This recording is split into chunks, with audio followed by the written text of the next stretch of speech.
We have entered the third year since Russia's brutal war of aggression against Ukraine. This war has brought devastation upon Ukraine, heightened threats and insecurity across Europe, and emboldened autocratic regimes that pose a direct challenge to democracy and the fundamental values of the European Union.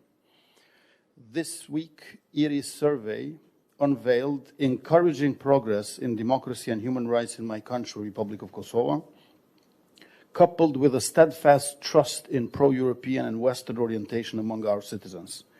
In an era marked by rampant disinformation and the rise of autocratic forces, Kosovo's resilience and unwavering commitment to democratic values serve as a beacon of hope. It underscores the enduring belief of our citizens in the principles upheld by the European Union.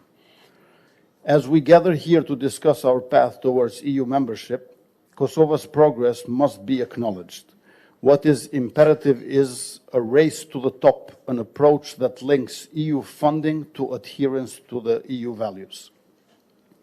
This is the most effective strategy to foster leadership in the Western Balkans aligned with such objectives. If the European Union unequivocally supports countries making genuine strides in democracy and political pluralism, human rights and the rule of law, then it will be citizens themselves that will drive change by replacing obstructive political elites wherever they are, whenever they occur. So, if there's one message I wish to convey to the EU from Kotor, it is this: check the progress regarding democratic progress and EU reforms in the region, and then base policies on those data. Now, let me address the progress made with the Growth Plan reform agenda. For Kosovo, the EU Growth Plan represents an opportunity to further our integration into the single market and EU mechanisms while expediting reforms related to democratization, the rule of law, and fundamental rights. The accomplishment of the reform agenda, comprising of 5 policy areas with 32 reforms across 17 sectors, is nearly complete. We applaud the adoption of the Reform and Growth Plan by the European Parliament and the Council of EU. This marks a new chapter, one that must be guided by meritocracy and values.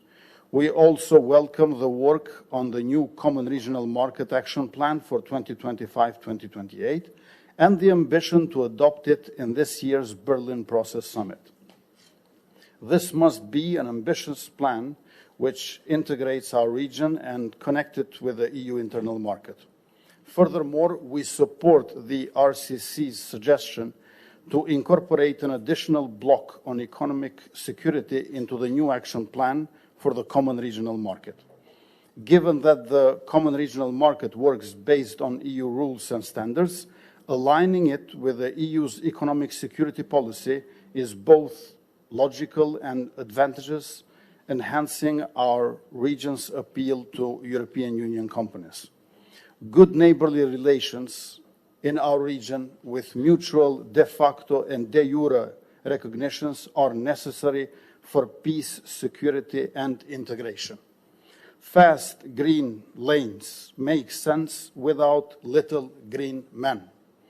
That's why I ask from Serbia to handle Milan Radoiçiqin to Kosovo and also his paramilitary group who killed our Sergeant Afrim Bunyaku on 24th of September last year. Finally, to enhance financial integrity and strengthen cooperation in combating financial crime, our region would benefit from being part of the new anti-money laundering authority of the European Union. Regarding CEFTA, we must ensure equal representation and equal treatment of all Western Balkan 6. Thank you.